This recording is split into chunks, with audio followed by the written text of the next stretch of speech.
There is a question that no one asked before me, not because it was too difficult, but because no one thought she had an answer. The question is this: how much chaos can a system withstand before it stops working? How much noise, how much interference, how much disorder can you throw at a communication channel, a circuit, an organism, any system before it breaks, before the message is irretrievably lost, before the information is destroyed beyond recovery, before chaos definitively wins and order succumbs? It seems like the kind of question that depends on thousands of details: the type of system, the technology used, from the engineer who designed it. But it doesn't depend. The answer is universal. It's exact, and it fits into a formula, a single formula that measures chaos, which says with mathematical precision the exact limit between what survives and what is lost. Chaos has its measure, and the first found the ruler. Let me tell you how this idea was born. In the 1940s at Bell Labs, every engineer knew that noise was the enemy. They lived it on a daily basis. Phone calls creaking, telegraph signals arriving distorted, radio transmissions lose clarity with distance. The noise was omnipresent, inevitable, and everyone's approach was the same: reduce the noise as much as possible and hope the system works. It was an engineering of hope. You built the best system you could, shielded the cables, filtered the frequencies, amplified the signals, and then crossed your fingers. If it worked, great. If not, try again with some incremental improvement. And no one knew how to say, before building and testing, whether the system would work or not at a given noise level. This bothered me deeply, because it meant the engineers didn't have a map. They didn't have a forecast. They had no way of calculating, at their desk, with pen and paper, before spending a penny on hardware, whether the system they were designing would be able to survive the noise it would face. It was like building a ship without knowing how high the waves would be. You could build a strong ship, but without knowing the size of the storm, I didn't know if it was strong enough. And I wanted to give them the storm map. I wanted a formula that said, for this channel, with this bandwidth, with this noise level, the maximum capacity for reliable communication is exactly this number, not approximately, exactly. A number that was the absolute limit. Below him the system works, above it the system fails. Not sometimes, always, not a little, completely. A clear, precise, calculable, mathematical wall. And I found this wall. The formula is C equals W times log n base 2 of 1 plus S over NC is the capacity of the channel. In bits per second, 1 is the bandwidth. In hertz, S is the signal strength. N is the noise power. 4 variables. An equation. And from it comes the exact answer to the question that no one thought had an answer: how much chaos the system can handle. But I need you to understand what this formula actually says, because it's not just a technical calculation. It is a revelation about the nature of chaos and order, about the relationship between noise and information, about the limits of what is possible in the physical universe. Let's start with what the formula measures. Capacity C is the maximum flow of reliable information that can pass through the channel. It's like the maximum flow of clean water that can pass through a dirty pipe. Note the words reliable information. No information whatsoever. Information that arrives correctly on the other side. No errors, or rather with an error rate so small that for all intents and purposes it is zero. Capacity is not about how much information you can throw into the channel. It's about how much information survives the crossing, how much information goes through the chaos and arrives intact on the other side.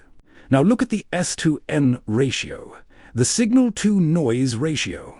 This is the measure of chaos. S is what you control. It's the strength of your signal, the power you invest to transmit the message. N is what the universe throws at you.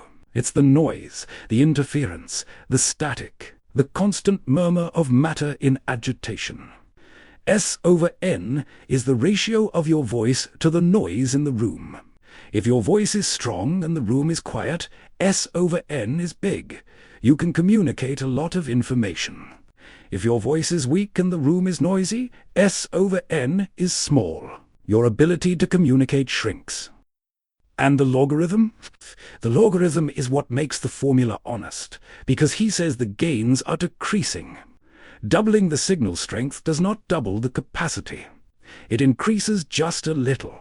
Quadrupling increases it a little more. To double the capacity, you need to square the signal-to-noise ratio. The first gains are easy, the latter are brutally expensive. Nature charges more and more for each additional bit of capacity. It is not a fixed rate. It is a rate that grows exponentially. It's like climbing a mountain where each meter requires 10 times more effort than the previous one. Anyone can climb the first few meters. The last meters are reserved for those with almost unlimited resources. This has a devastating practical implication. When telecommunications companies want to increase your internet speed, they can't simply increase signal strength indefinitely. The logarithm imposes diminishing returns that make this path prohibitive after a certain point. The most efficient way is to increase bandwidth. More bandwidth gives linear, not logarithmic gains. This is why 5G uses higher frequencies than 4G. Higher frequencies mean more available bandwidth. More bandwidth means more capacity. It is the most efficient way to increase the flow of information. Not fighting the logarithm, bypassing it, but bandwidth also has limits. The electromagnetic spectrum is not infinite. Higher frequencies are more difficult to use. They don't go through walls so well. They don't travel that far. They're absorbed by rain, by the atmosphere, by the human body. 5G's millimeter waves, for example, offer enormous bandwidths. Hundreds of megahertz but barely pass through a glass window. You gain capacity and lose range. It's physics negotiating with itself, giving with one hand and taking with the other. So there is a balance. A trade-off between bandwidth, which gives linear gains but has practical limitations, and signal power, which gives logarithmic gains but costs increasingly more energy. Finding the sweet spot between the two is the essence of modern telecommunications engineering. Each generation of mobile technology, from 1G to 5G and beyond, is an attempt to explore this balance more intelligently, and the formula that defines the limits of this balance is mine. It is the compass that guides the entire industry. Now let me show you what the formula reveals when you read it backwards. Instead of asking what the capacity is given the noise, ask what is the maximum noise the system can handle given the desired capacity. That's the question about how much chaos the system can handle, and the answer comes directly from the formula. You set C, the capacity you need, fixed verb, the bandwidth you have, and calculates the minimum S over N required. If the actual noise is less than this minimum, the system works. If it is greater, the system fails. Simple, necessary, definitive. This is extraordinarily useful in practice. Before building a communication system, you can calculate, on paper, whether it will work under the conditions you will face. It can calculate whether a satellite link will survive tropical rain attenuation. It can calculate whether a submarine cable will work after 6,000 kilometers and 80 amplifications, each adding its dose of noise. It can calculate whether a cell phone signal will arrive intelligibly at the edge of the cell, 2 kilometers from the tower, inside a building, behind 3 concrete walls, with the neighbor's microwave turned on and 10 Wi-Fi networks competing for the same spectrum. You can calculate all this before spending a penny, before installing an antenna, before burying a cable, before launching a satellite. The storm map is in the formula. The engineer just needs to read it. And this map is not approximate. It is not an estimate. It's exact. If the map says the system can handle it, it can handle it. If you say no, no technology in the universe will make you able to handle it. The map is reality. The formula is reality. And reality doesn't negotiate. and that transform engineering. Before me, designing communication systems was a mix of science and guesswork, a dance between intuition and hope. After me, it became a precise discipline, with calculable limits, with definable margins, with mathematical guarantees. No guarantees that the system will be the best possible, but guarantees that, below a certain noise level, the system can function perfectly, and above that level, it cannot. Knowing the limit is power. It's the power to design with confidence, to invest for sure, to build with foundation. But the formula goes far beyond telecommunications engineering, because chaos doesn't just exist in copper wires and radio waves. Chaos exists everywhere. And the formula, or its underlying principles, applies to any system where information faces disruption. Think about your body. Your nervous system is a communication network. Neurons are the wires, electrical impulses are signals, and the noise? The noise is immense. Random firing of neurons that occur without any external stimulus. Fluctuations in the release of neurotransmitters at synapses, where the exact amount of molecules released varies randomly each time. Interference between signals from different regions of the brain, all sharing the same neural space. Thermal noise in cell membranes that causes voltage to oscillate. Your nervous system operates in an environment you're extraordinarily noisy. It's like trying to have a conversation in a packed stadium during the final goal, and yet it works, you see clearly. Listen accurately. Feel the difference between silk and cotton with your fingertips. Think, decide. Moves with coordination precise enough to thread a needle. All this with neurons that fail regularly, with synapses that are noisy by nature, with signals that degrade with every millimeter of nerve fiber. Because evolution, over billions of years, designed your nervous system to operate below the capacity of the neural canal, your neurons use redundancy. Many neurons encode the same information in different ways. If some fail, others make up for it. Synapses use correction mechanisms that are analogous, in principle, to engineering error-correcting codes.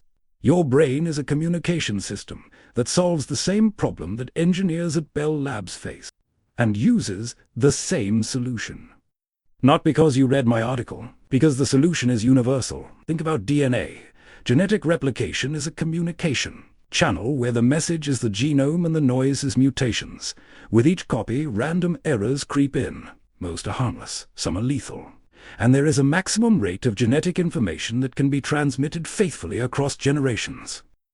If the genome were too large for the accuracy of the copying machinery, or if the mutation rate was too high for the size of the genome, the genetic information would degrade with each generation. Organisms would accumulate errors until they were no longer viable. Essential proteins would be corrupted. The regulatory genes would stop working. The species would enter genetic collapse. This is what biologists call error catastrophe, described by Manfred Eigen in the 1970s, using concepts directly derived from information theory. The capacity formula applies. Given the level of mutational noise, there is a limit to how much genetic information can be maintained reliably. And evolution obeys this limit. Simple organisms, such as RNA viruses that have imprecise copying machinery, have small genomes. Complex organisms, such as mammals that need large genomes, have evolved extremely precise copying machinery and multiple error correction mechanisms. Biological complexity is only possible because evolution has found ways to reduce mutational noise enough to allow for larger genomes. The chaos of mutations has its measure, and this measurement defines the maximum size of the viable genome. Think about ecology. An ecosystem is constantly disturbed. Storms, droughts, fires, species invasion, climate change, every disturbance is chaos, environmental noise, and the ecosystem can absorb a certain amount of disturbance and recover. This absorption capacity is called resilience, and it has a limit. Beyond a certain level of disturbance, the ecosystem does not recover, collapses, change state. A forest becomes a savanna. A coral reef turns to barren rock. A clean lake turns into algae soup. The threshold between resilience and collapse is, conceptually, the same type of threshold that my formula describes. The system's ability to absorb chaos without losing its essential function. Ecologists use models that echo information theory to quantify this resilience. Same logic, the same principles, the same kind of limit. Think about the economy. Financial markets are systems that process information in an environment of extreme noise. Stock prices reflect information about the value of companies, but they also reflect speculation, panic, euphoria, manipulation, rumors, errors in judgment. The noise in the market is enormous. And the central question of financial economics is, how much real information about value can prices carry despite all this noise? What is the information capacity of the market? Economists like Fisher-Black, who coined the phrase noise trading, and others who worked on the border between economics and information theory, have grappled with this question using tools that descend directly from my work. There is a measure of market chaos, and this measure defines how much prices can be trusted as signals of real value. Think about the language. When you speak in a noisy environment, your interlocutor does not hear every word. Part is lost, some is distorted. But communication works because human language is massively redundant. Grammatical rules restrict the possibilities. Context eliminates ambiguities. Shared vocabulary limits interpretations. This redundancy works just like error-correcting codes in engineering. Each grammar rule is a check bit. Each contextual expectation is a relationship that allows us to reconstruct what was lost. And the formula tells you how much redundancy is needed to survive how much noise. If the environment is moo, it is noisy, and the redundancy of the language is not enough, communication fails. You ask the person to repeat, or scream, or give up. The boundary between possible and impossible communication in a noisy conversation is governed by the same principles that govern a fiber optic cable. It is this universality that fascinates me. The same formula, the same principle, the same limit, appearing in domains as different as telecommunications, neuroscience, genetics, ecology, economics, and linguistics. Not as a metaphor, not as a vague analogy, as a shared mathematical structure, as the underlying law that governs any system where information faces chaos. And there is a profound conclusion that emerges from all of this. Chaos is not a mysterious and immeasurable force. It is not a vague phenomenon that resists quantification. Chaos can be measured, with precision, in bits. The amount of disturbance a system faces can be quantified by the entropy of the noise. The amount of disturbance that the system can withstand can be calculated by the channel capacity. And the difference between the two determines whether the system survives or collapses. This is what the formula reveals in its deepest essence. That there is, for every system that processes information in a noisy environment, a breaking point, a threshold, a precise border between the order that sustains itself and the chaos that overcomes. And this border is not fuzzy, it is not gradual, it is not a gray area. It's a number. Calculable, objective, universal. Below this number, the system can work perfectly. Errors can be corrected. The message can be retrieved. Information survives chaos. Above this number, nothing saves the system. No engineering, no redundancy, no codes. Chaos overcomes absorption capacity, and information is irretrievably destroyed. Not gradually, abruptly. There is a point where the system can handle it, and another where it cannot. And the formula tells you exactly where that point is. When I look at the world, I don't see chaos and order as enemies at war. I see a measurable balance. Every system that works because it operates on the right side of the line. Every system that fails because it crossed over to the wrong side. And the formula is the dividing line. The border between functioning and falling apart. between surviving and succumbing, between communication and silence. Chaos has its measure. I found the ruler. And with this ruler, engineers build systems that work at the limit of what is possible. Biologists understand how life resists the constant bombardment of mutations. Ecologists predict when ecosystems will pass the point of no return. Economists measure when market noise exceeds real price information. Neuroscientists calculate how much information your brain can extract from the sensory chaos your senses take in every second. The ruler is universal. Chaos is universal. And the limit between what survives and what is lost is universal. It doesn't depend on technology. It doesn't depend on the era. It doesn't depend on who is looking. It is a property of the universe as fundamental as gravity or the conservation of energy. And perhaps the deepest thing of all is this: knowing that chaos has a measure changes the way you look at the world. You stop seeing chaos as a mysterious, unpredictable force and start seeing it as greatness. Something that can be quantified, managed, fought with precision, not eliminated, because that is impossible. But faced with the right weapons, in the right measure, with the right efficiency. And that's the difference between fear engineering and trust engineering. Chaos has its measure. And now you know that there is a formula that measures it. A formula that works for copper wires and genomes, for satellites and for neurons, for markets and for ecosystems.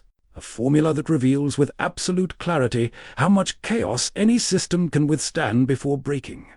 Chaos has its measure, and this measure rules everything.